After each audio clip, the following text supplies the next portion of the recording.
a cualquier especialidad médica, en especial al área de la cirugía. Bien, en primera instancia tendremos que tomar en cuenta la parte de la hemostasia para poder posteriormente abarcar otro tema que es muy importante y que se relaciona mucho con esto, que es esta relación a el manejo y la formación de las heridas. Bien, en ese sentido, son dos clases que vamos a tratar de resumirlas en una sola para que podamos identificar entonces el mejor manejo y adecuado de cada uno de los elementos. Bien, eh, por favor, en relación si escuchan ruidos extraños, corto a cada rato, les pido un poco de tolerancia en este sentido, porque, bueno, mi hija está un poco enfermita y no ha ido a la guardería, entonces me estoy haciendo cargo de ella en esta tarde, así que probablemente esté interrumpiéndonos de rato en rato. Bien, entonces comencemos para no perder el tiempo. Bien, hemostasia es un tema que ustedes lo han debido abarcar en la parte de fisiología. Bien, en el sentido de la hemostasia, nosotros debemos entender que es un proceso fisiológico que evita la pérdida de sangre cuando existe una lesión vascular. Para esto, entonces, debemos comprender que existe la formación de ciertos componentes que van a permitir la integración, la formación del coágulo, y va a haber elementos que van a permitir la diseminación o la eliminación de este elemento fisiológico que se puede presentar ante la agresión vascular. Bien, entonces el objetivo final de la hemostasia es evitar la pérdida de sangre y por consiguiente evitar que órganos a los cuales tiene que llegar el volumen sanguíneo adecuado. Silencio, por favor. Silencio. ¿Quién está con su micrófono? Por favor, tenga la amabilidad de retirarse de la sala o apagar su micrófono. Bien, gracias. Bien, entonces el objetivo es que nosotros vamos a entender desde el punto de vista de la hemostasia a un complejo, un complemento que permita entender a un mecanismo fisiológico o a un mecanismo molecular, un mecanismo que permita entonces entender cómo se han generado los coágulos, los trombos a nivel de los vasos sanguíneos. Entonces, básicamente el mecanismo de la hemostasia es a través del espasmo vascular que se va a generar de forma reactiva ante la agresión del trauma, la formación del tapón plaquetario, la formación de un coágulo sanguíneo y posteriormente la proliferación de tejido fibroso en el coágulo sanguíneo. Es decir, esas redes, esas fibras de colágeno que van a permitir atrapar a otras células, ya sean plaquetas, células preinflamatorias y que posteriormente permitan al mismo tiempo generar, en el caso de que exista un nuevo proceso de regeneración, permita la formación de células a través de factores proinflamatorios, de factores de crecimiento. De esa manera se va a permitir la regeneración tisular. Nosotros, al conocer todos estos elementos, podemos entender que al generar un proceso patológico, quirúrgico, que podamos resolverlo ante la resección de un órgano, ante la síntesis o la reparación de una determinada estructura, podemos entender de esa manera que por estos mecanismos fisiológicos se puede regenerar un tejido de nuevo, tejido de neoformación. Bien, que conlleve además la presencia de nuevos vasos sanguíneos, de una nueva estructura funcional. Eso en un gran porcentaje de los tejidos que se forman o que pertenecen a la anatomía humana. En un pequeño segmento, un pequeño porcentaje, evidentemente hay tejido del cual nosotros no podemos reconstruir, no podemos generar que exista una regeneración tisular. Hablamos de tejido nervioso, hablamos de ciertas estructuras que lamentablemente aún no podemos entender en qué circunstancias se puede regenerar este tipo de tejido. Bien. Es por eso que, lamentablemente, cuando hay una lesión nerviosa, pues no existe un proceso de recuperación adecuado. Bien. El espasmo vascular, entonces, significa que existe por mediadores inflamatorios que son conocidos como los agentes proinflamatorios.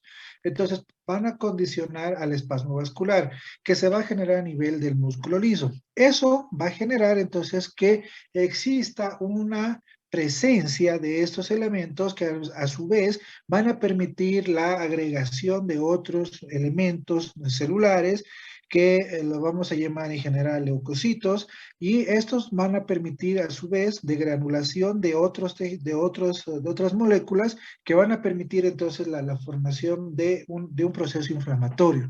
Entonces el espasmo vascular es la primera reacción que nosotros vamos a tener en cuenta cuando existe una lesión vascular. La segunda etapa es a través de la formación del tapón plaquetario. Las plaquetas son células que se van a formar en la médula ósea y además presentan otro tipo de características. Estas tienen en su interior factores que permiten la agregación de otras plaquetas y además llaman a otros factores que permiten el crecimiento y la regeneración tisular. Entonces, estas plaquetas lo que van a hacer es ser llamadas a través de factores inmunomoduladores, factores de agregación plaquetaria, y de esa manera cuando existe una lesión, entonces vamos a poder generar la presencia del trombo plaquetario. Bien. Cuando nosotros vemos cuáles son los factores que pueden ocasionar o que se puede generar a través de las plaquetas, básicamente son moléculas como el factor de crecimiento, la proteína estabilizadora de fibrina, que van a condicionar que una vez que ha existido el proceso inflamatorio, entonces estas células van a permitir a través de esta formación de moléculas que se vaya generando entonces la estabilización de la presencia de otras plaquetas que se vayan uniendo y vayan generando entonces lo que se llama el trombo plaquetario, ¿bien? O el tapón plaquetario.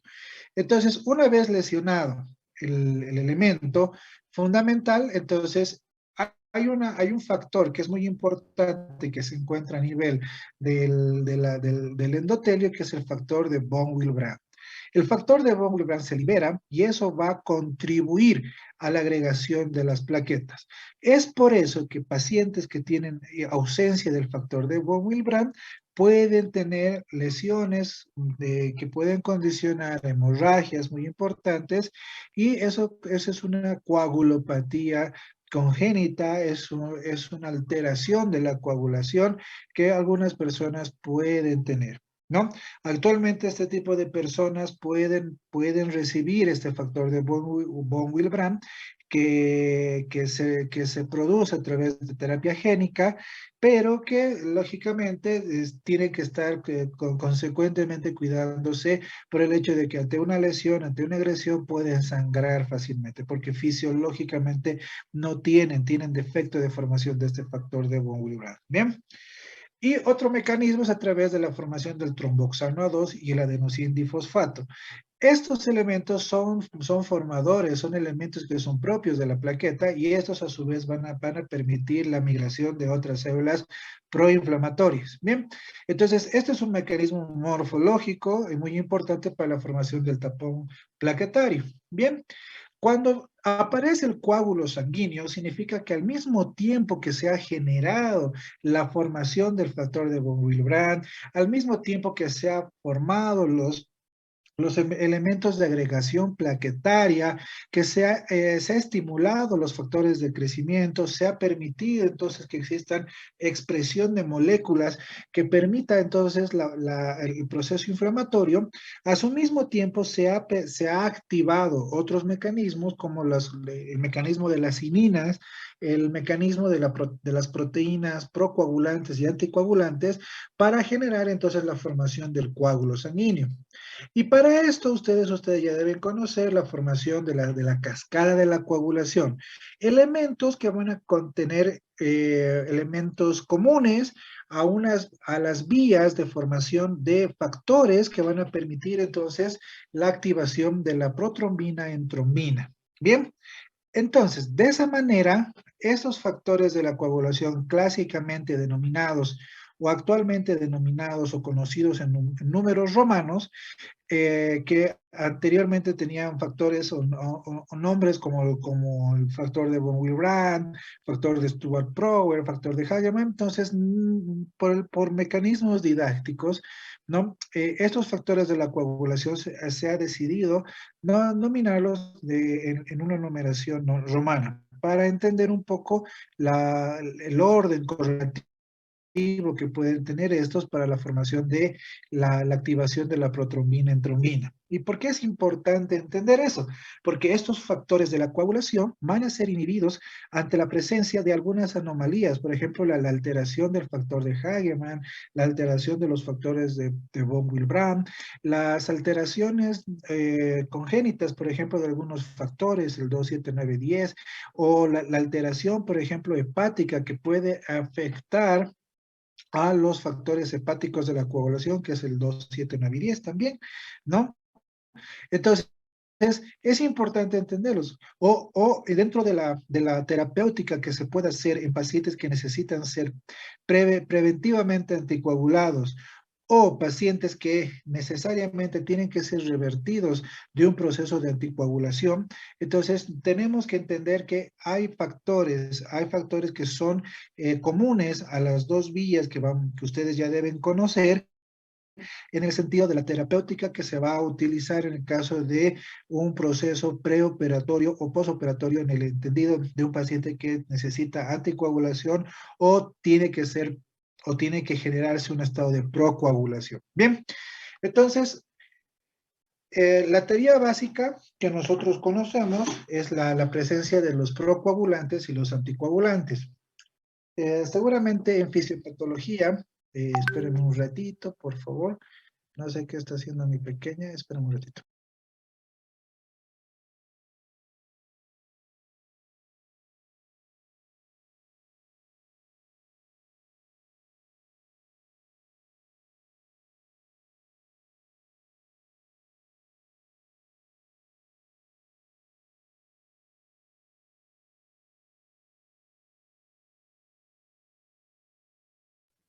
Bien, ahora sí.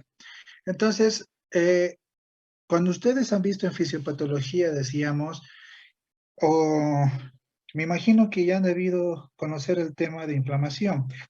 Y en el mecanismo de inflamación existen entonces elementos proinflamatorios y elementos antiinflamatorios, ¿no? Los elementos proinflamatorios pueden desencadenar una respuesta que se llama síndrome de respuesta inflamatoria sistémica. Y a su vez pueden desencadenar otro elemento que se llama un sistema de respuesta antiinflamatoria, el CARS, ¿no? Entonces, es un sistema de retroalimentación negativa que permite un equilibrio adecuado para que se lleve a cabo un proceso natural y fisiológico que es la inflamación. En el caso de la coagulación, debemos entender que tenemos ese mismo sistema de retroalimentación, porque existen sistemas procoagulantes y sistemas anticoagulantes. Es decir, ante la agresión, ante una lesión vascular, tiene que existir un elemento que permita entonces la formación de un mecanismo que permita o evite la salida de sangre. Bien, y a su vez tiene que permitir que se vayan formando elementos anticoagulantes naturales, evidentemente, para evitar la propagación de los coágulos a nivel del vaso sanguíneo, ¿no? Cuando estos elementos se van y se disgregan o existe un desbalance fisiológico, ¿no? Entonces aparecen probablemente de un lado al otro, por ejemplo, que una actividad procoagulante esté por demás o por encima de una actividad anticoagulante. ¿Qué pasaría si los elementos procoagulantes sobrepasan a los anticoagulantes? ¿Qué sucedería? ¿Qué creen?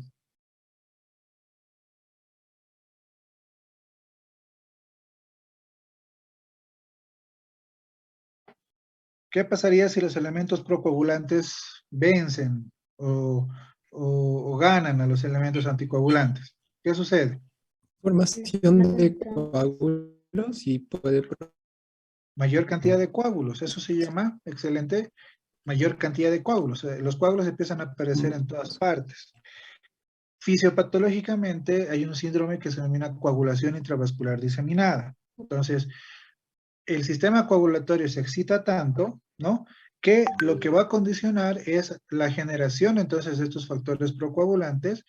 Al no existir un elemento que ponga un freno a esos factores, entonces se va a generar una trombosis generalizada, ¿no? Entonces esa es la coagulación vascular diseminada, eso es muy grave, ¿no? A su vez, si los factores anticoagulantes vencieran a los factores procoagulantes, ¿qué es lo que sucedería? Al revés, ¿qué es lo que pasaría?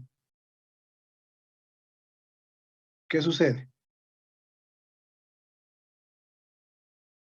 Lo opuesto a la formación de un trombo,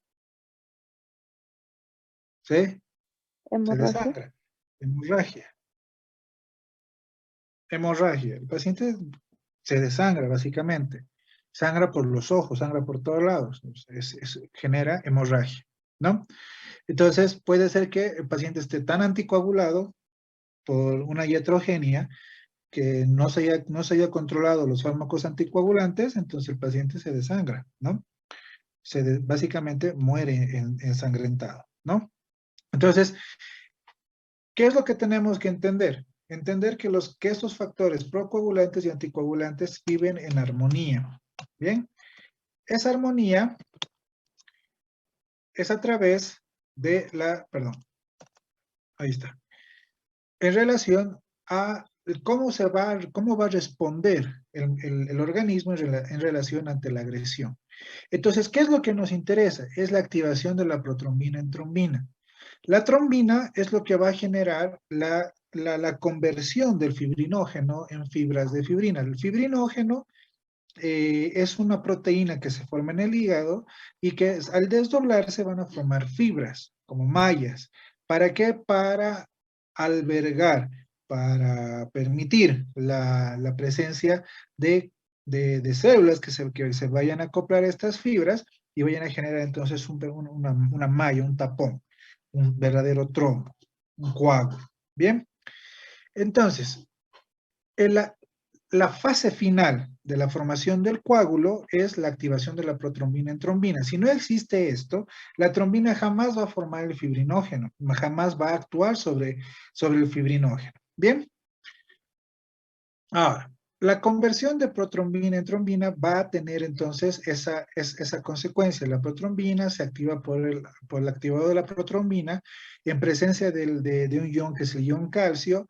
La trombina va a actuar en presencia del activador del factor estabilizador de fibrina para que el fibrinógeno se formen monómeros o fibras de fibrina y esta va a generar entonces esas redes que van a albergar. La protrombina, el fibrinógeno son proteínas que, como hemos dicho, que se forman a nivel del hígado. Por eso es muy importante que los pacientes que tienen alguna alteración a nivel del hígado se estudie de manera adecuada los factores de la coagulación, los estados de coagulopatía que pueda tener un paciente. Bien, ahora, la formación del activador de protrombina, entonces se encuentra cuando hay un contacto de las células endoteliales, ¿no?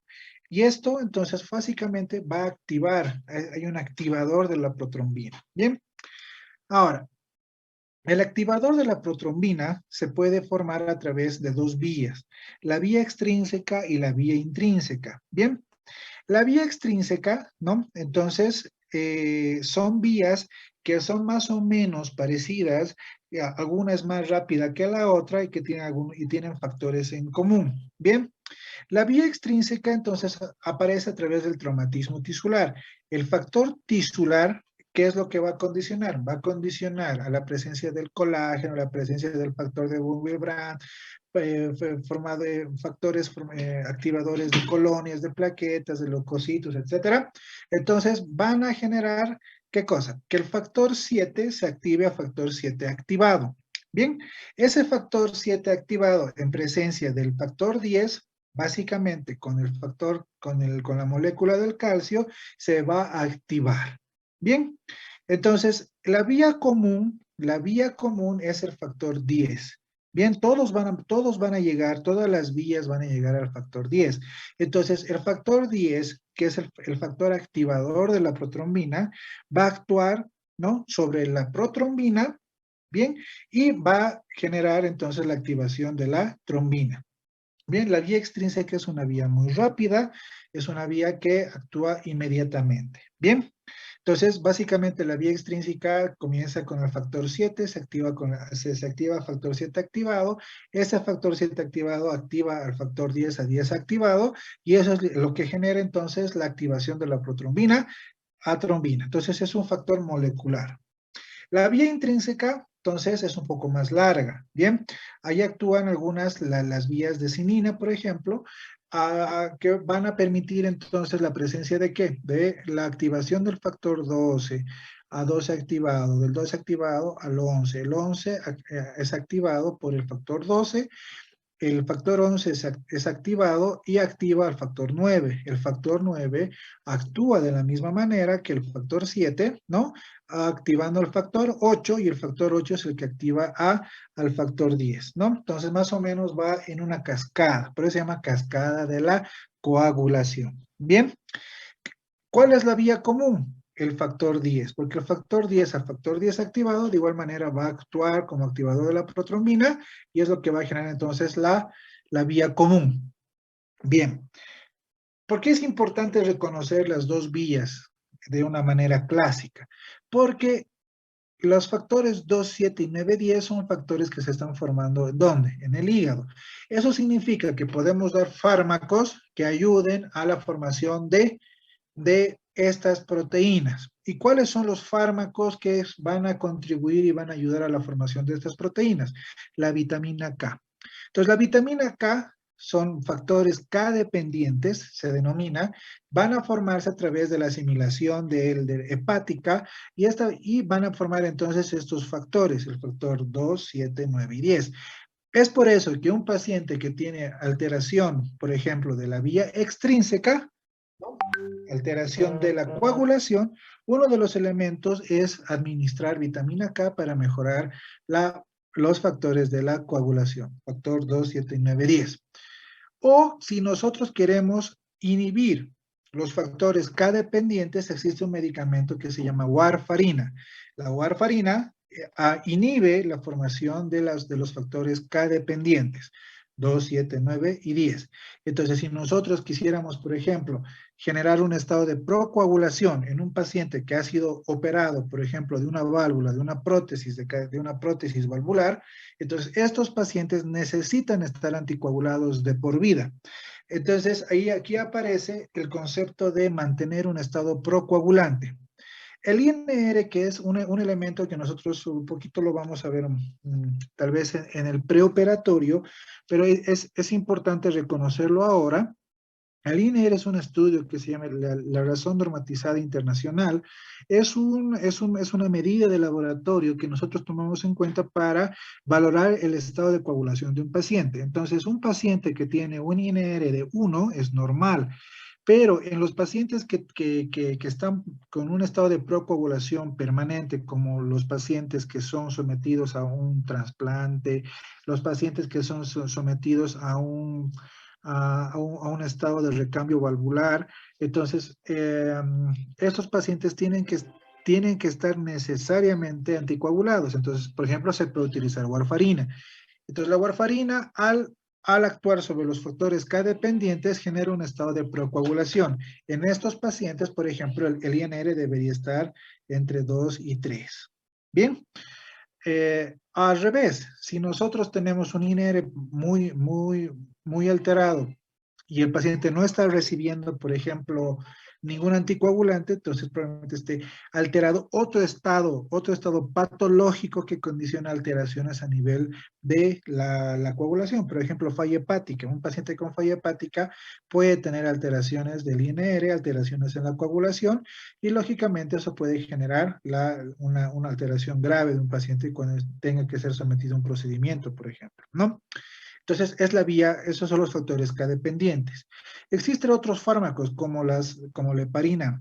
¿no? Las heparinas de bajo peso molecular, las heparinas de alto peso molecular, las que van a generar una activación, una inhibición de un factor, que es el factor 10. Entonces, la enoxaparina, la heparina sódica, van a actuar a nivel del factor 10, ¿no? Entonces, van a actuar a nivel de la vía común. Entonces, tienen un efecto mucho más controlado, un efecto mucho más importante a nivel de alteración de la coagulación. La enoxaparina, la heparina sódica, por ejemplo, se ha utilizado mucho en la etapa del COVID, porque el COVID generaba un estado procoagulante en muchos pacientes. Entonces, se trataba con enoxaparina y se controla de una mejor manera, por ejemplo, ¿no? Entonces, esa es la importancia de entender la fisiología y el conocimiento de esta parte, ¿no? ¿Cuál es el elemento que fisiológicamente puede prevenir la coagulación sanguínea? Bien, la superficie endotelial. La superficie endotelial está íntegra, lisa y que permite entonces superficies de proteínas, de moléculas, que permite entonces la presencia de un estado anticoagulante, la presencia de la proteína C, por ejemplo, la presencia de la trombomodulina, que evitan que exista, ¿no? Que exista la activación de la proteína S, por ejemplo, que permita la activación del factor 7, del factor 5, del factor de von Willebrand, ¿no? Entonces, de esta manera existe un estado anticoagulante. Bien. Ahora, cuando existe la ruptura, la lesión y existe una comunicación entre elementos formes de la sangre, entre el colágeno y todos estos elementos, lógicamente se activa. Ahora, existe una teoría, una teoría que se maneja actualmente, que es la presencia de la iniciación, la propagación y el mantenimiento del estado de coagulación, que simplemente es una teoría que habla sobre la captación, la formación del estado de coagulación y que básicamente toma en cuenta todos los factores, todos los elementos que van a englobar a un estado de coagulación, de hemostasia. Ahí entra el ciclo de las cininas, entra la presencia de las proteínas, la presencia de los factores de coagulación, entonces es una teoría un poco más completa. Bien, ahora, cuando existe una acción de antitrombótica, que también es otro elemento fundamental, al mismo tiempo que se está formando protrombina, ¿no? Y que se está convirtiendo en trombina, al mismo tiempo, fisiológicamente, las células están formando antitrombina 3, que es uno de los elementos anticoagulantes más importantes de la fisiología humana, la macroglobulina, la heparina, que es normal, es natural, se encuentra dentro de los gránulos de los leucocitos. Entonces, como verán, hay un equilibrio fisiológico entre estados procoagulantes y anticoagulantes. Bien, ahora, ¿cómo evaluamos estas alteraciones de la coagulación? Mediante pruebas de orientación y pruebas de diagnóstico. Las pruebas de orientación son aquellas pruebas antiguas que nosotros hacíamos, que seguimos utilizándolas, que es el tiempo de coagulación, el tiempo de protrombina, etcétera, ¿no? Las pruebas de orientación nos van a decir en cuánto tiempo se coagula, por ejemplo, ¿no? Una muestra de sangre, que aproximadamente entre los 1, 5 a 10 minutos aproximadamente, ¿no? Entonces, una prueba de orientación. Las pruebas de diagnóstico son las que nos van a permitir entonces entender un poquito mejor las alteraciones propias de la fisiopatología de la hemostasia. Hemostasia es un mundo enorme, es un mundo grande, es un mundo donde inclusive hay especialidades, subespecialidades en realidad, donde los hematólogos pueden formarse dentro de una cápita que es exclusivamente que se llama hemostasia y trombosis, porque hay muchas enfermedades que pudiesen condicionar alteraciones a nivel de esta función fisiológica, ¿no? Entonces, nosotros nos vamos a orientar, nos vamos a dirigir a las pruebas más comunes, las pruebas, por ejemplo, el tiempo de protrombina, la actividad de protrombina, el tiempo de tromboplastina parcial activada, el INR, que son los elementos básicos que nosotros debemos conocer para la evaluación de un paciente pre y postoperatorio, ¿bien? Y lógicamente la presencia de las plaquetas, ¿bien? Entonces, el tiempo de protrombina, tromboplastina parcial activado, tiempo de trombina, perdón, ¿qué es lo que van a evaluar? Evalúan el tiempo de protrombina y el tiempo de trombina, activan o evalúan la vía extrínseca. Bien, el tiempo de tromboplastina parcial activado, ¿qué es lo que evalúa? Evalúa la vía intrínseca.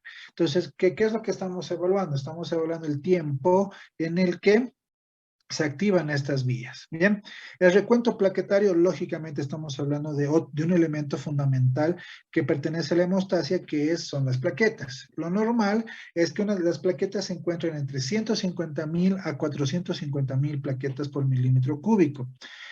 Cuando está por encima de esos elementos se denomina trombocitosis, ¿no? Los trombocitos también se llaman las plaquetas, por si acaso, ¿bien? Y por debajo de 150.000 mililitros por mililitro cúbico de sangre, entonces se llama trombocitopenia o plaquetopenia. ¿Bien? Trombocitopenia o plaquetopenia. El tiempo de sangría básicamente evalúa todo el elemento, forma y general de las dos vías, la vía intrínseca y la vía extrínseca, más el recuento plaquetario.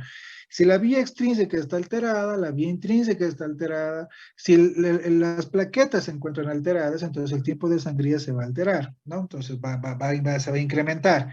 ¿Cómo se medía antes? ¿Ustedes han hecho esa práctica en fisiología? Me imagino que no, porque han debido estar todavía en cuarentena. ¿Hicieron? ¿Les mostraron? ¿Vieron? ¿Hacían? ¿Alguien? No, doctor. No, doctor, por mi No. parte no. No, doctor. Bien, entonces su docente debería haberse cortado una vena y ver cómo se desangraba, pero bueno, eso era muy salvaje, ¿no? Entonces se agarra una lanceta y se pincha el dedo de cualquier mano, de cualquier parte. Se pincha, se hace un pequeño pinchazo y se evalúa en cuánto tiempo se forma el coágulo sanguíneo, ¿no? Entonces, ese es el tiempo de sangría, esa es la forma correcta de evaluar. Bien, actualmente hay mecanismos, hay otros insumos tecnológicos que nos ayudan a decodificar este tiempo. Bien, pero es orientativo, no es definitivo. Estos son los tiempos que más utilizamos nosotros, más que todo el tiempo de trombina, etcétera. El tiempo de protrombina, el TP, ¿no? El tiempo de tromboplastina parcial activado, como evalúa la vía intrínseca, entonces usualmente se evalúa cuando los hematólogos tienen que, por ejemplo, ver la eficacia de la enoxaparina, de las heparinas, ¿no? Entonces se puede generar exclusivamente para estudiar ese tipo de efectos. En cambio, el tipo de protrombina se evalúa dentro de lo que son los factores K dependientes, ¿no?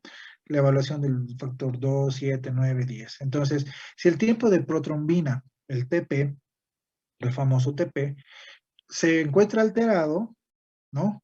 Entonces, ¿qué sucede? Sucede que ese tiempo de protrombina, que más o menos va por los 12 segundos, y la actividad de protrombina, que es el 100%, se encuentra alterado, significa que los factores K dependientes están siendo, de alguna manera, por alguna circunstancia, alterados, ¿no?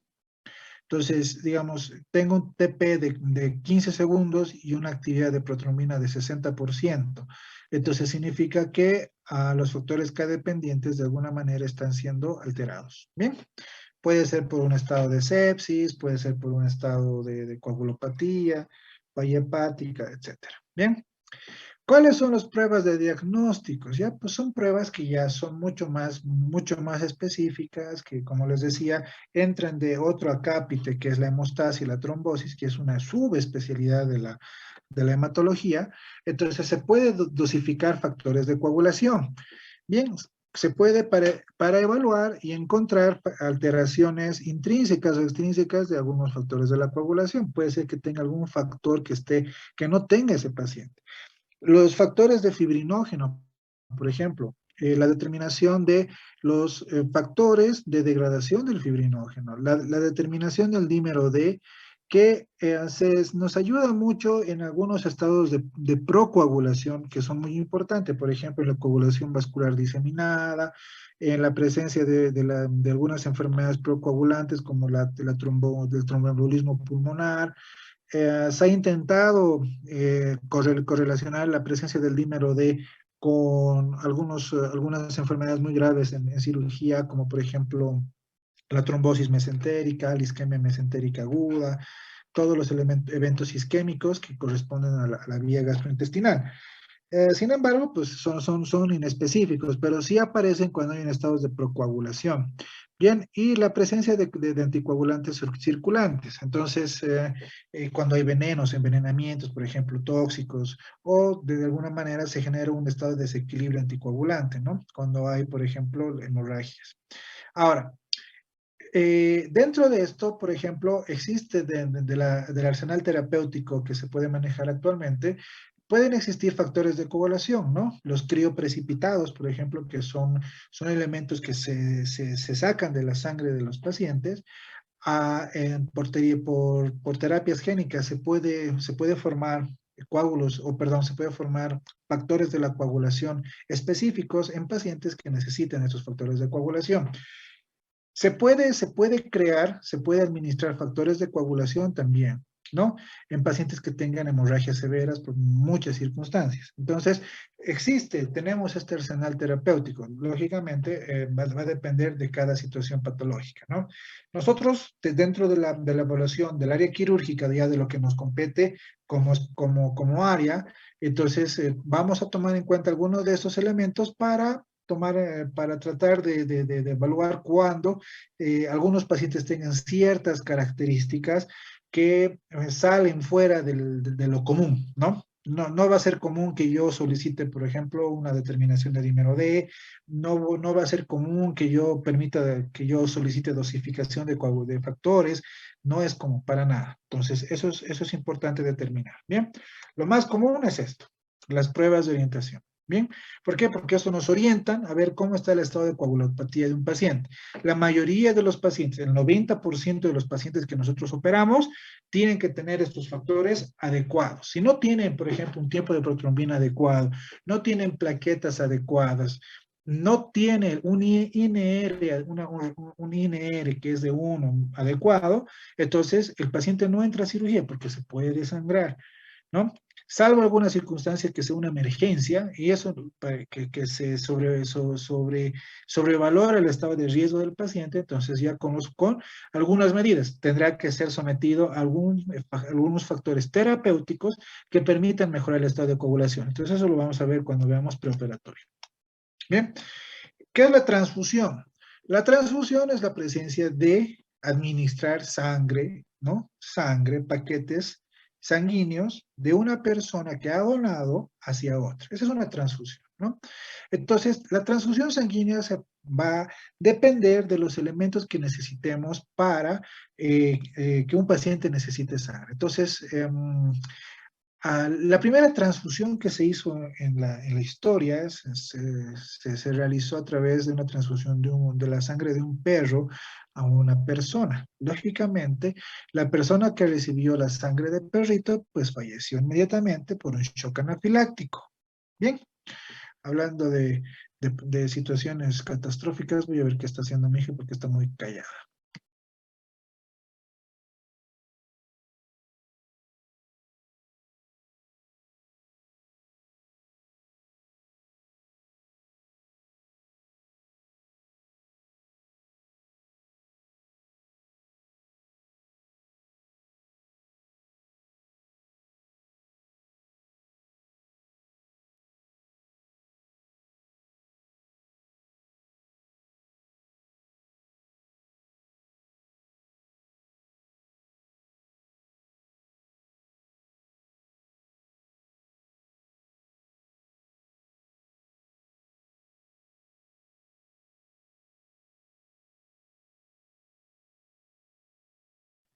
Bueno. Cuando tengan hijos y si tienen hijos y se encuentran callados es que están haciendo travesuras. Esa es una realidad. Bueno, voy a tener que limpiar todo después de esto. Entonces, las transfusiones sanguíneas han sido diseñadas, han sido controladas y evaluadas dentro de una atención, de una gestión de calidad, para evitar las complicaciones que se podrían derivar de la presencia de administrar elementos que no pertenecen a una persona, ¿no?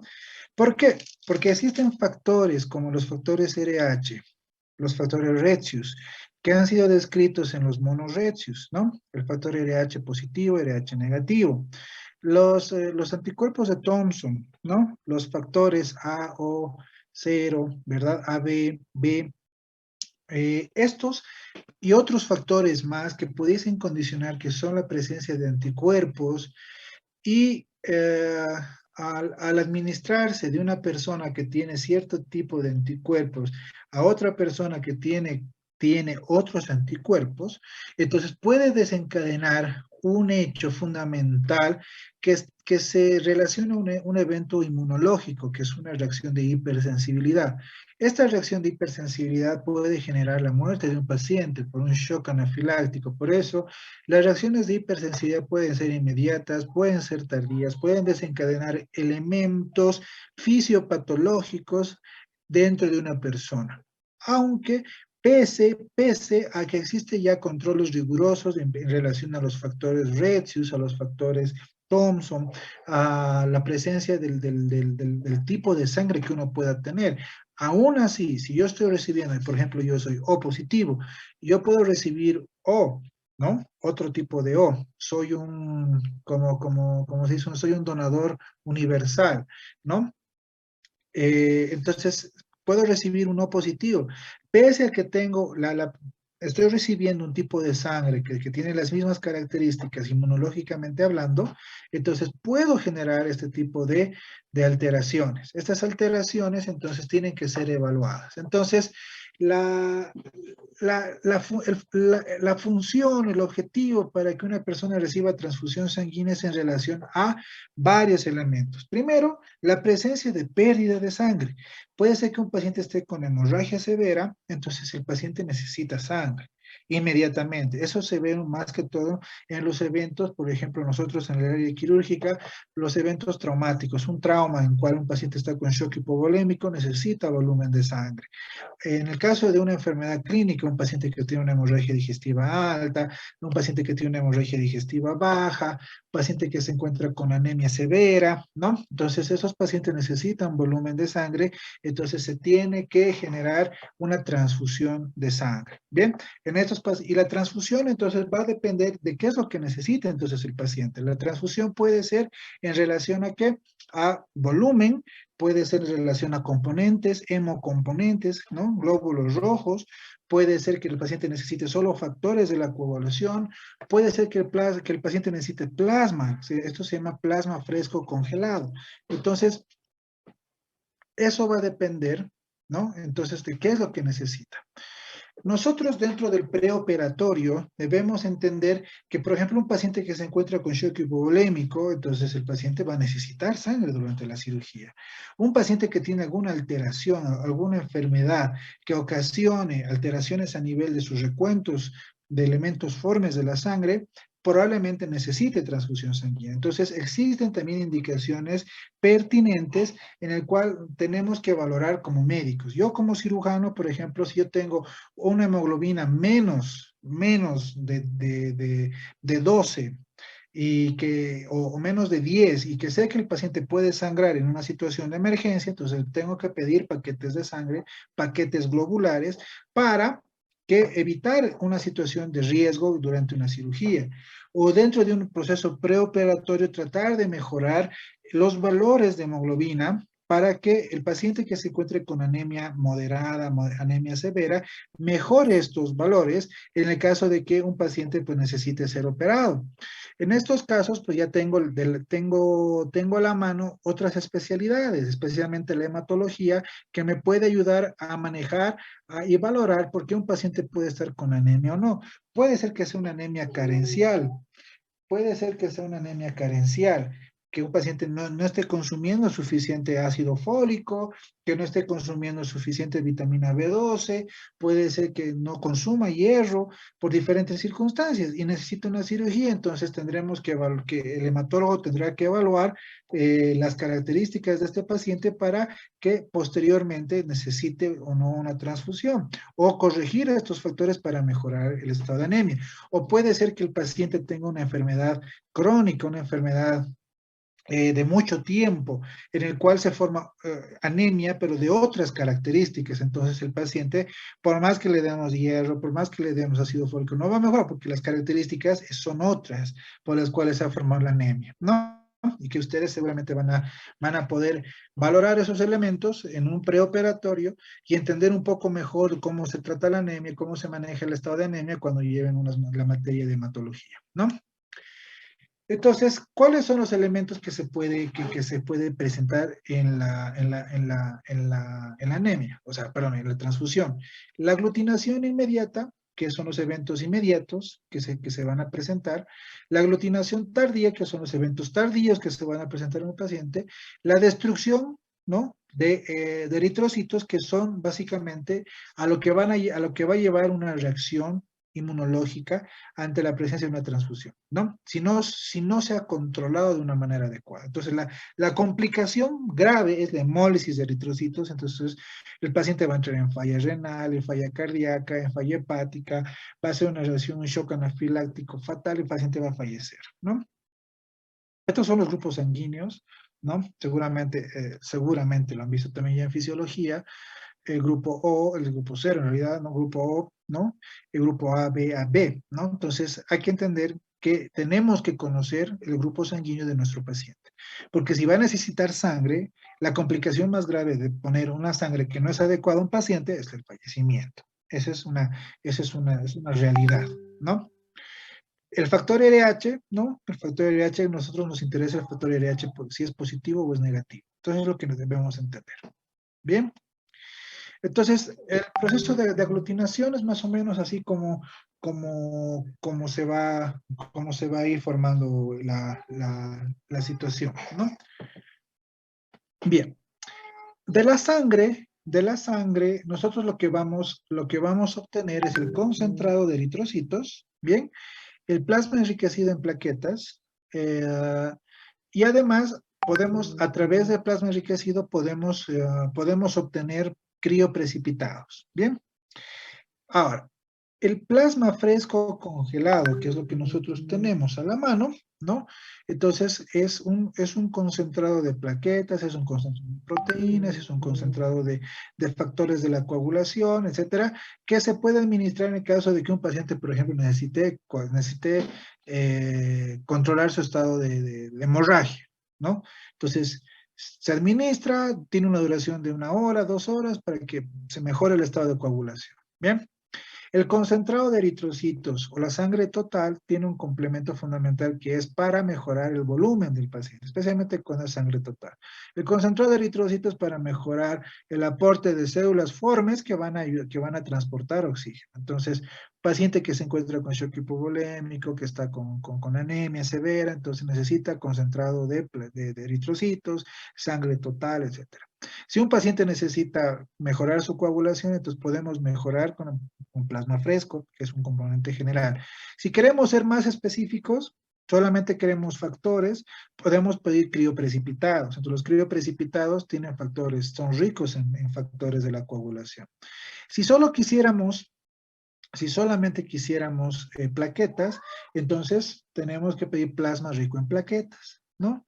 Entonces, que tiene otras características en pacientes que tienen trombocitopenias, en pacientes que tienen enfermedades, ¿no? Que condicionan alteraciones de la formación de plaquetas, ¿no? Entonces, en ese sentido, tenemos que solicitar o tenemos que tener a la mano, si es necesario, porque hay pacientes que tienen plaquetopenias de 10.000, 20.000, 30.000, entonces ese paciente no va a formar el tapón plaquetario, igual se va a desangrar. Entonces necesitamos plaquetas. Bien, por eso es importante entender el conjunto el elemento fisiológico de la hemostasia. ¿Para qué? Para que en el proceso preoperatorio podamos administrar y en el transoperatorio podamos entender y entendamos las necesidades en realidad que tiene cada paciente, ¿no? Bien. Los componentes de los que nosotros vamos a tener no interesa mucho, ¿no? Pero sí, mira, aquí tenemos el concentrado de eritrocitos, esto nos permite el aumento de la hemoglobina, las plaquetas, ¿no? El plasma fresco congelado, que son proteínas plasmáticas, entonces aquí hay factores de la coagulación. Si queremos más factores de la coagulación, un concentrado de factores de la coagulación, tenemos los crioprecipitados, ¿no? Es mucho, mucho mejor. Entonces, aquí está lo que podemos extraer, sangre total, podemos extraer concentrados de Matías, productos plaquetarios, ¿no? Entonces, eso es lo que podemos obtener.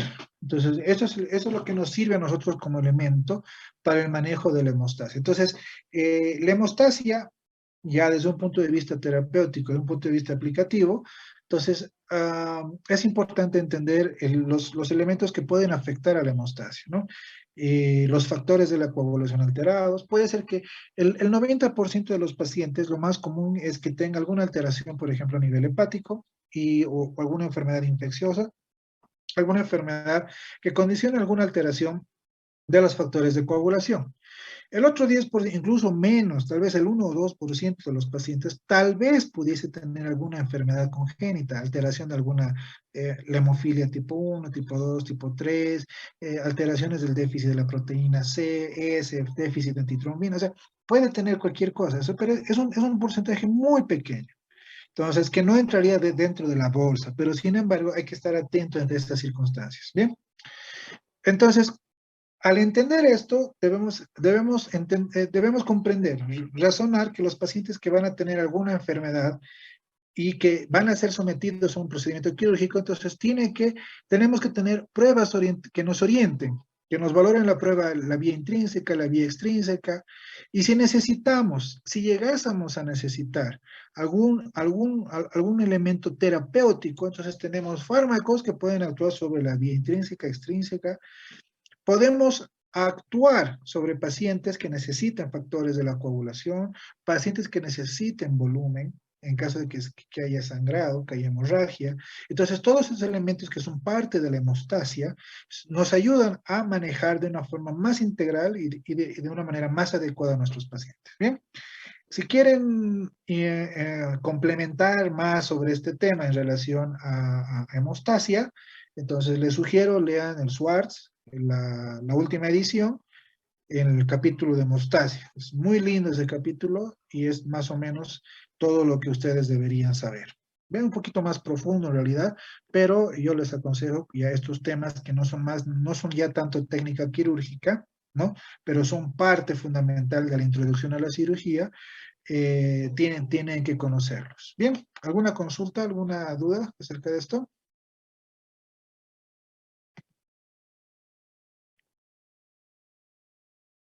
Bien, rápidamente pasemos al siguiente tema, que es manejo de heridas.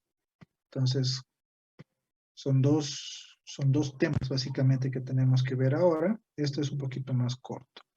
Como ven, entonces voy a ver que mi hija no me queme la casa y comenzamos en un minuto.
Bien, entonces, entendiendo lo que es la hemostasia, lo que conlleva la fisiología de esto, es un elemento fundamental para el manejo de las heridas. Porque si no hay hemostasia, no hay elementos de neoformación, elementos proinflamatorios, ¿qué va a suceder? No se va a formar nuevo tejido, no va a haber cicatrización, no va a haber tejido nuevo de neoformación. Entonces, para que existan nuevos vasos sanguíneos, tiene que haber hemostasia, tiene que haber un proceso inflamatorio. Entonces, si un paciente está con alteraciones de la coagulación, por ejemplo, que tiene un factor procoagulante, entonces los trombos, los coágulos que se vayan a formar, van a evitar que exista, por ejemplo, proliferación de nuevos vasos sanguíneos, ¿no? Entonces, nunca va a existir una adecuada irrigación a un tejido nuevo. O si hay hemorragia constante, no hay una buena coagulación, entonces, ¿qué va a suceder? Va a suceder que, como existe hemorragia, como existe sangrado, entonces nunca se va a permitir la formación de un nuevo tejido. Entonces, el manejo de la herida como tal es una solución de continuidad, ya sea irregular, regular. Entonces, para que exista un adecuado manejo de una herida, hay que tener todos los factores, incluida la coagulación y otros factores más, para que exista entonces un elemento fundamental. Bien, entonces, para que exista la cicatrización de una herida, tiene que haber fases celulares, bioquímicas, mecánicas, etcétera, ¿no? Las fases celulares y bioquímicas tienen que estar enmarcadas en relación a el proceso inicial, que es la inflamación. Si no hay inflamación, ¿no? Entonces, no va a haber moléculas que van a llamar a otras y van a generar proliferación. Si no hay proliferación, entonces, porque ahí aparecen los fibroblastos, ¿no ven? Y los fibroblastos empiezan a formar, entonces, otras células, ¿no? Empiezan a aparecer células formadoras de colonias y otras, ¿no? Células madre, inclusive. Entonces, van a generar células nuevas, ¿no? Puede ser piel, vaso sanguíneo, hígado, pulmón, corazón, ¿no? Entonces va a empezar una fase que se llama maduración. Entonces, estas fases que son la fase inflamatoria, la proliferativa y la maduración, tienen que estar de igual manera correlativamente trabajando en relación a factores que ayuden a la regulación y a la contrarregulación de eso. No puede existir una inflamación sostenida, porque si no, entonces jamás existiría el proceso de proliferación. El proceso de proliferación tampoco puede ser exuberante, ¿no? Porque si no generaría cicatrices o células anormales, ¿no? Entonces, la maduración de igual manera tiene que tener una fase, porque puede ser que la cicatriz sea inadecuada, sea inmadura, sea débil. Entonces, el tejido que se va a formar es débil, ¿no? Entonces, tiene que relacionarse en base a eso. Bien, entonces, para que exista entonces inflamación, tiene que haber entonces una lesión. La inflamación va a permitir que exista hemostasia, porque de esa manera la hemostasia va a formar y va a permitir la generación y la regeneración y reparación del tejido que se ha lesionado, ¿no? Entonces, la hemostasia es un elemento fundamental para que exista la regeneración de tejidos. Si no hay hemostasia, entonces difícilmente se va a regenerar un tejido. Bien, eso es lo que debemos entender. Bien. La maduración y remodelación va a depender de lo que nosotros queremos reconstruir, ¿no? La fase de maduración puede durar entre 8 y 16 días aproximadamente, pero la fase de remodelación de un tejido nuevo puede durar entre 6 a 12 meses. ¿Y eso va a depender de qué? De las características fundamentales y terminales del tejido al cual se ha lesionado.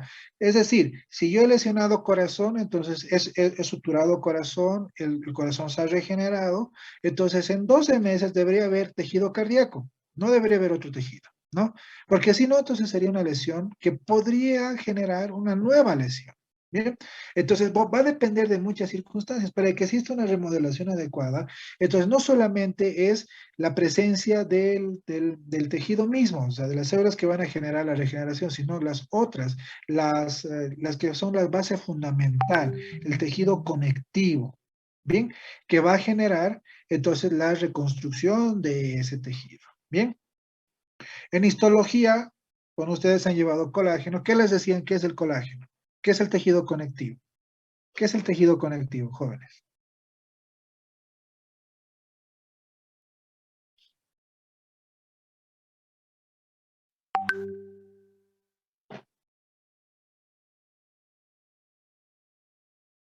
Parece que en anatomía no es solo el problema, ¿no? Parece que en todas las materias.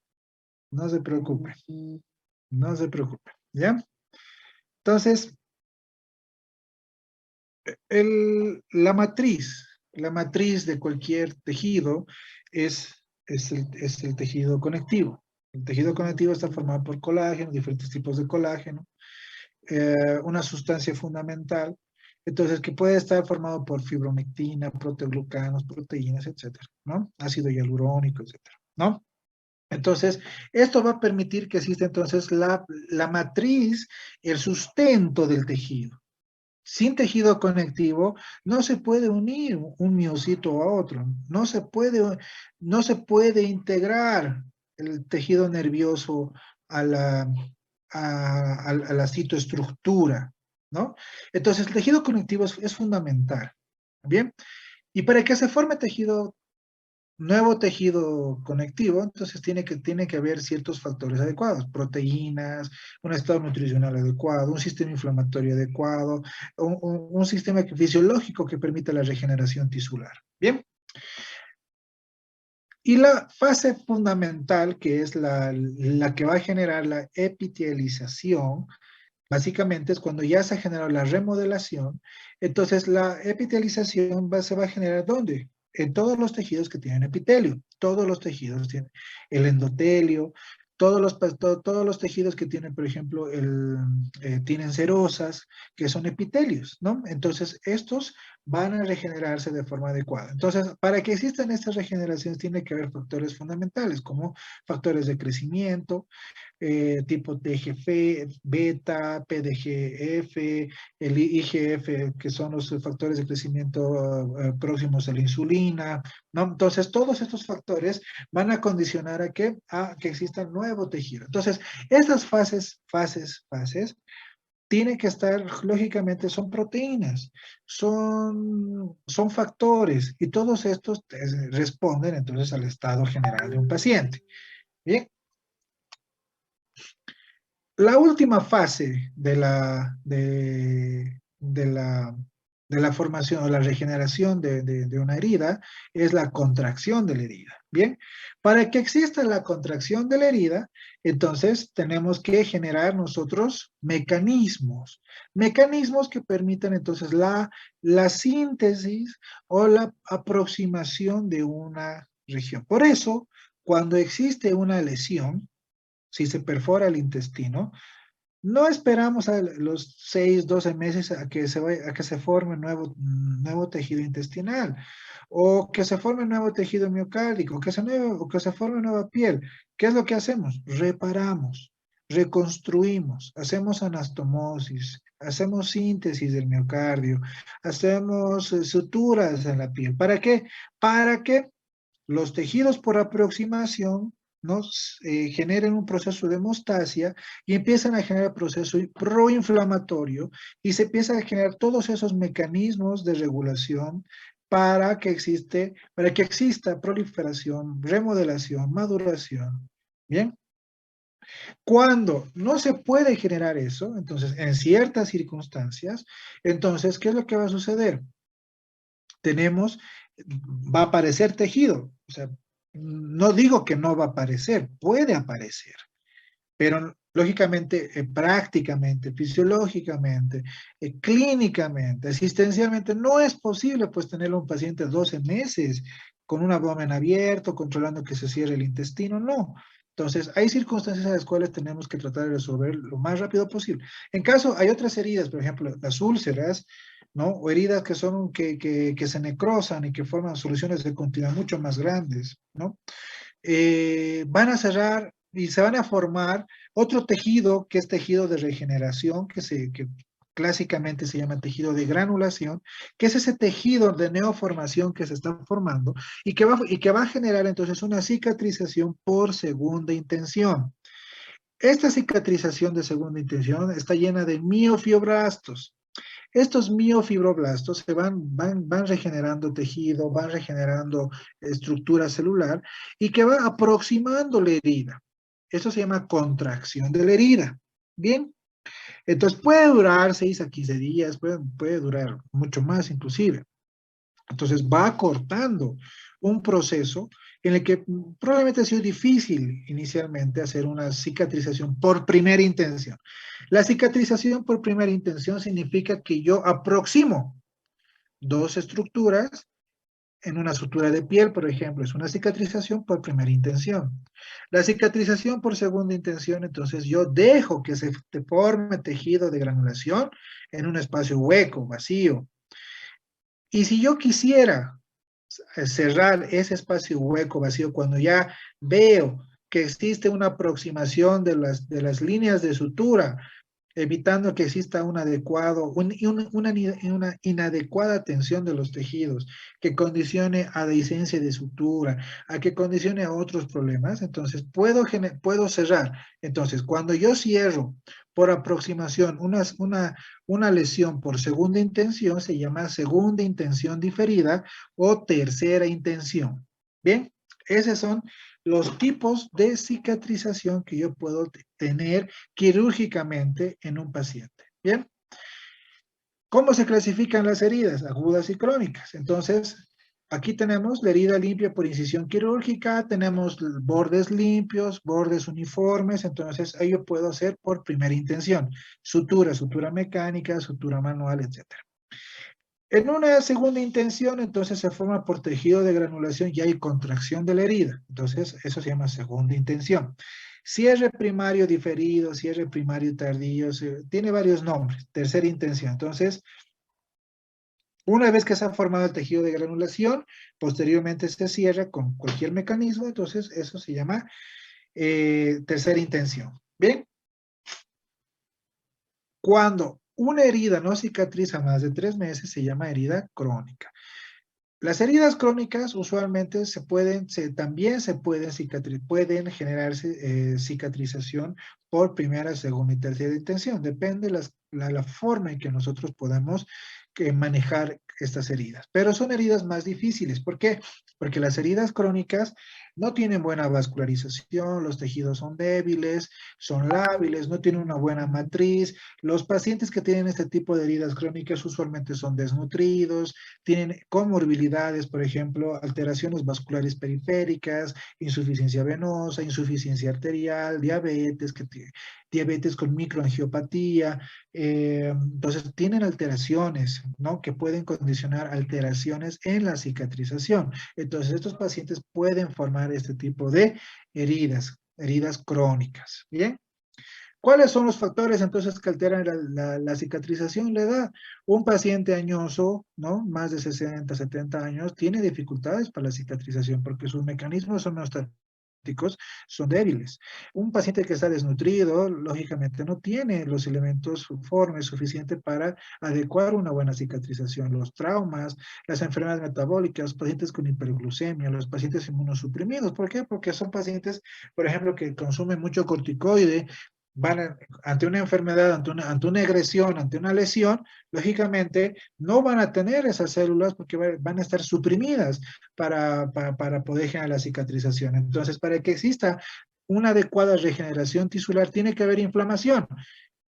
Los corticoides disminuyen la inflamación, están inmunosuprimidos o tienen enfermedades per se que generan inmunosupresión, por ejemplo, VIH, por ejemplo, inmunosupresión primaria, ¿no? Pacientes que tienen alteraciones del recuento de linfocitos T, de linfocitos B, entonces lógicamente van a tener alteraciones. Enfermedades que tienen trastornos del tejido conjuntivo, pacientes que fuman, ¿no? Ustedes que les encanta el cigarro, ¿no? Los veo fumar en la calle, fuera de la universidad. El cigarro ocasiona presencia de activación de colagenasas. Las colagenasas son enzimas, si no se acuerdan de bioquímica, que destruyen el colágeno. Entonces, lógicamente, eso va a condicionar a que existe una mala cicatrización. Ahora, per se hay enfermedades que tienen, pacientes que tienen enfermedades, por ejemplo, de alteraciones del colágeno, por ejemplo, los pacientes que tienen Ehlers-Danlos, que son síndromes, ¿no? Que puede condicionar a qué alteraciones en la cicatrización. Bueno, el tabaquismo, ¿no? Los pacientes locales, o sea, los que tienen alteraciones locales, las infecciones generan un proceso inflamatorio local que va a evitar una buena cicatrización. Por eso, si se infecta una herida, por ejemplo, en una región facial, Entonces, la herida va a cicatrizar mal, ¿no? La presencia de edema, ¿no? Pacientes que tienen isquemia, necrosis, agentes tópicos que alteran, ¿no? Los pacientes que son sometidos a radiación por cáncer, ¿no? Pacientes que no tienen buena oxigenación, ¿no? Cuerpos extraños, ¿no? O sea, que suturen, por ejemplo, una herida y que dejen un resto de una piedra, por ejemplo, entonces lógicamente va a condicionar una reacción de cuerpo extraño inflamatoria y va a condicionar a qué? Que existe una mala cicatrización, ¿bien? Las infecciones, ¿no? Y acá hay que entender esto, el grado de contaminación de un paciente, ¿bien? ¿Cómo se llama o qué es lo que nosotros hacemos cuando operamos un paciente? Clasificamos las heridas según el tipo de cirugía que nosotros vamos a realizar. La clase 1 es la herida limpia. Significa que los órganos y los tejidos que vamos a tratar son limpios, son estériles. No vamos a generar contaminación. Y el proceso es completamente aséptico. ¿Bien? Entonces, por ejemplo, un recambio valvular, un recambio de prótesis, un trasplante, tiene que ser una herida limpia. No podemos operar a un paciente infectado. Bien, la herida limpia contaminada significa que es un proceso limpio, es un proceso aséptico, pero que por alguna razón en algún momento se va a contaminar, ¿no? Por ejemplo, cuando abrimos vía aérea, entonces hacemos una traqueostomía. La traqueostomía estamos abriendo vía aérea, ¿no? Entonces, la vía aérea está colonizada por algún tipo de bacterias que son gram positivas. Entonces, estamos generando la contaminación. Y más aún, por ejemplo, yo saco una vesícula. Todos han visto, la mayoría de ustedes ha visto cuando ha operado una vesícula.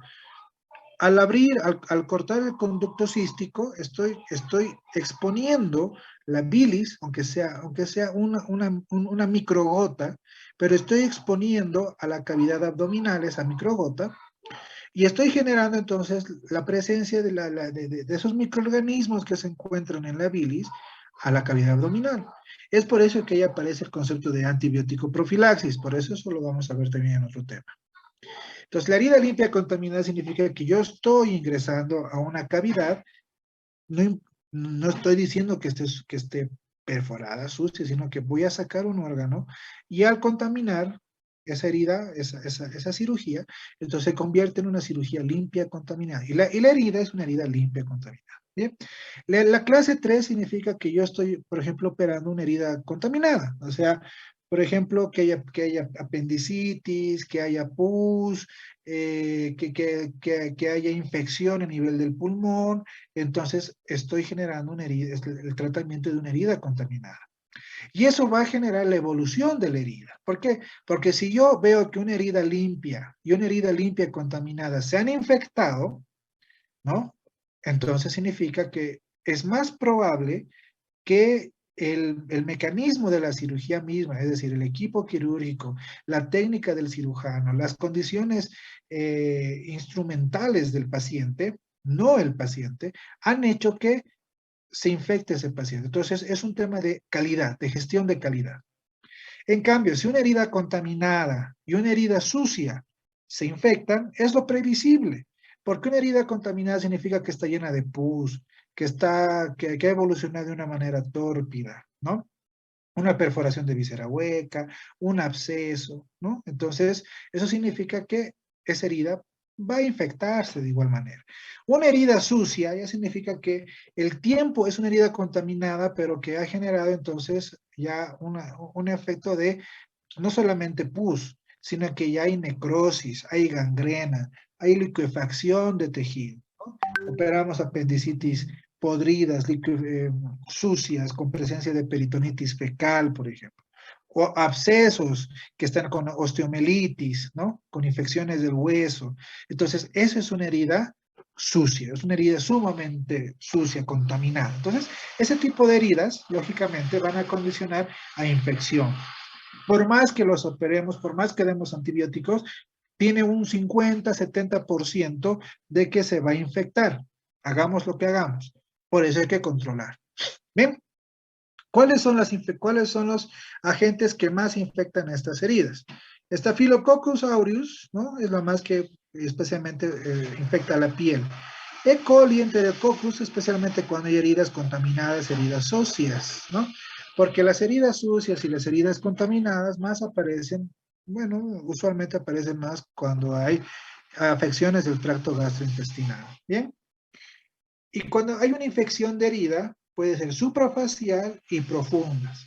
Las suprafaciales significa que está abarcando piel, subdermis y, y tejido celular subcutáneo, grasita.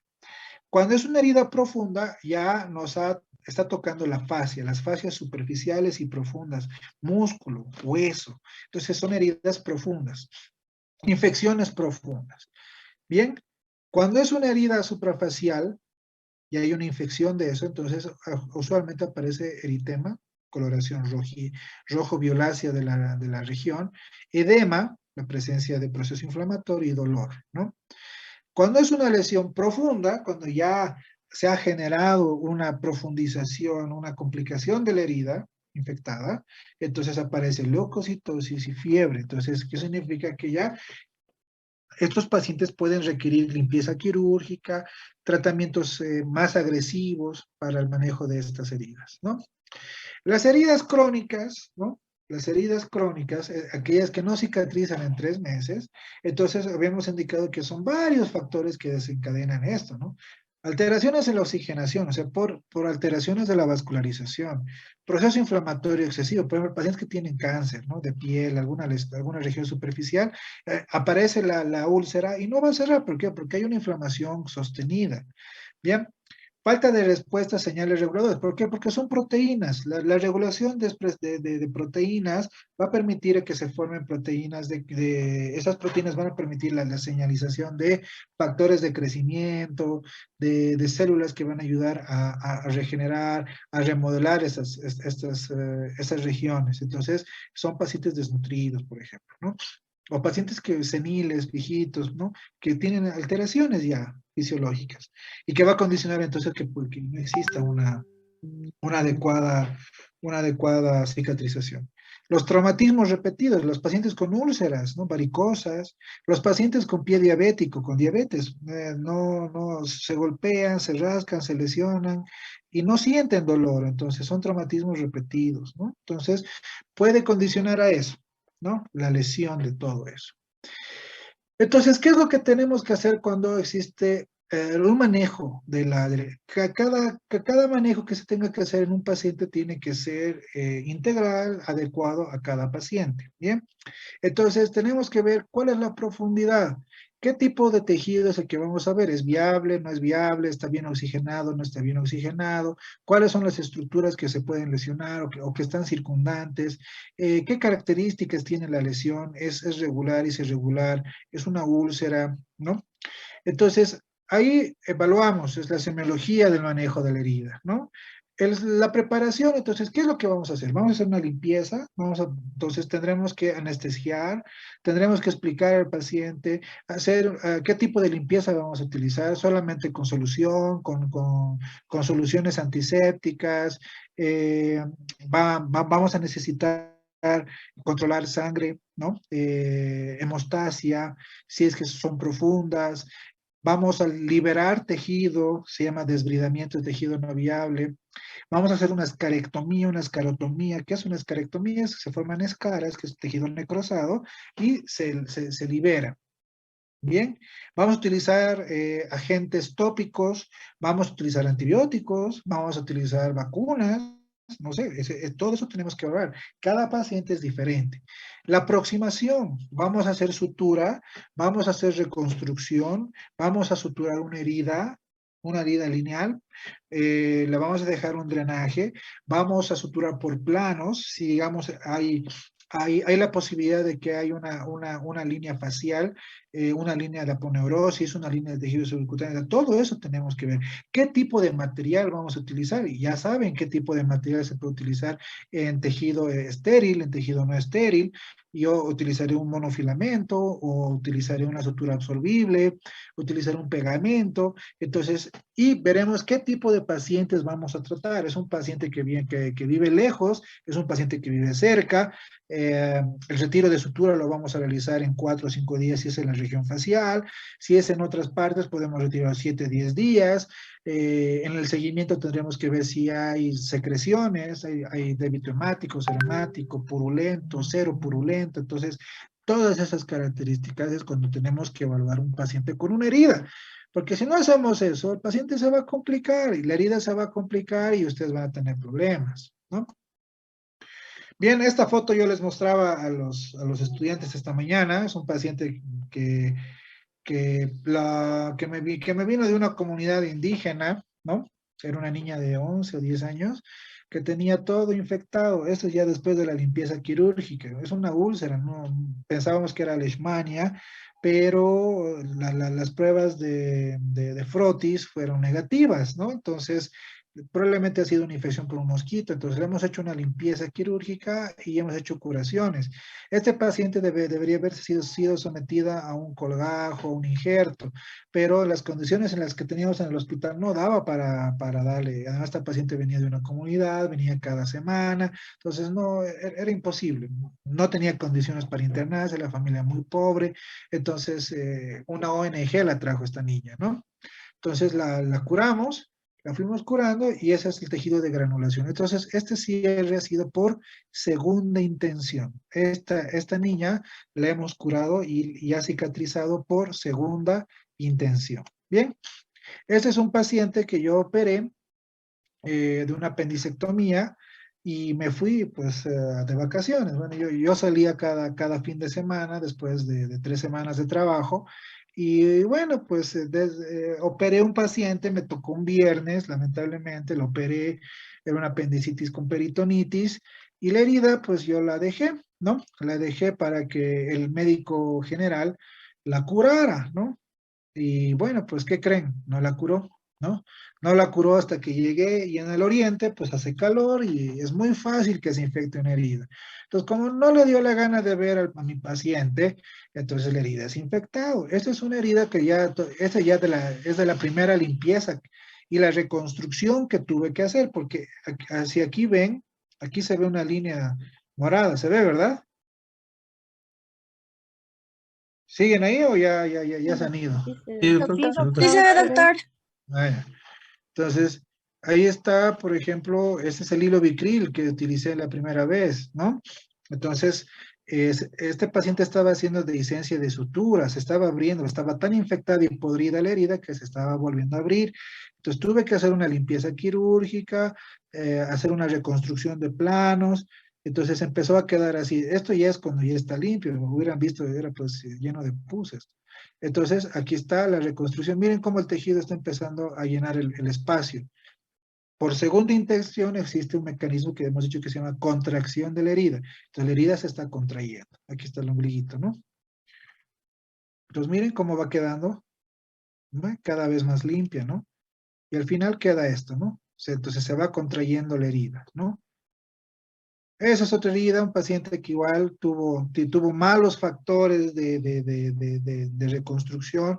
El médico sufrió un accidente de moto y la piel se necrosó, ¿no? Y así esa piel que se estaba necrosando, el médico la suturó, ¿no?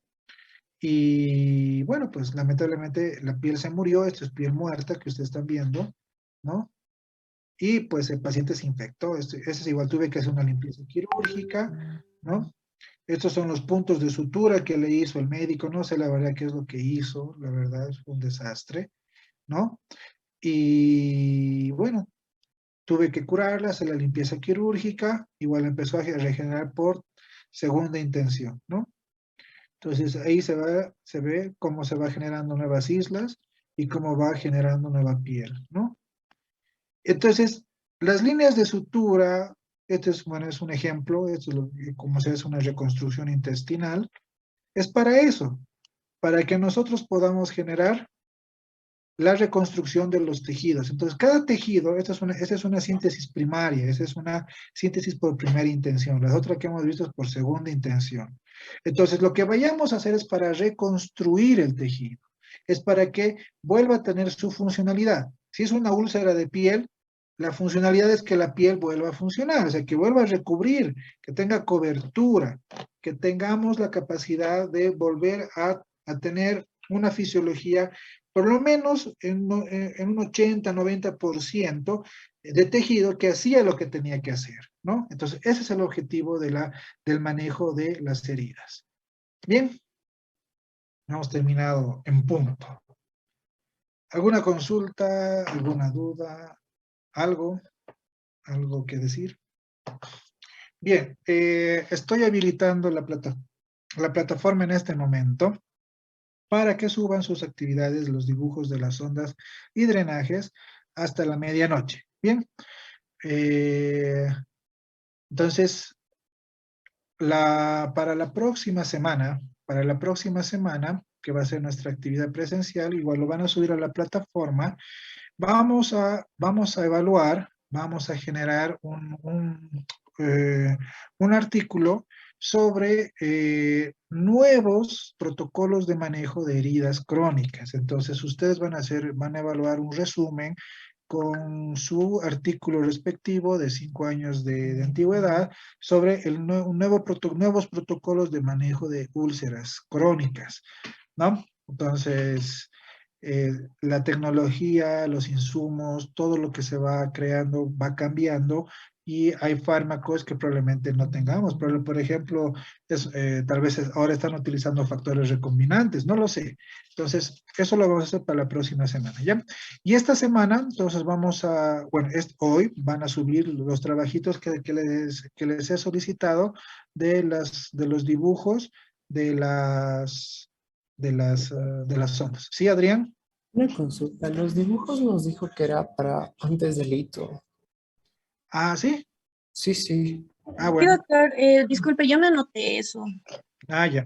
Entonces, bueno, mil disculpas. Entonces, la tarea para la próxima semana, que lo voy a habilitar ahora, eh, va a ser el artículo científico, ¿ya?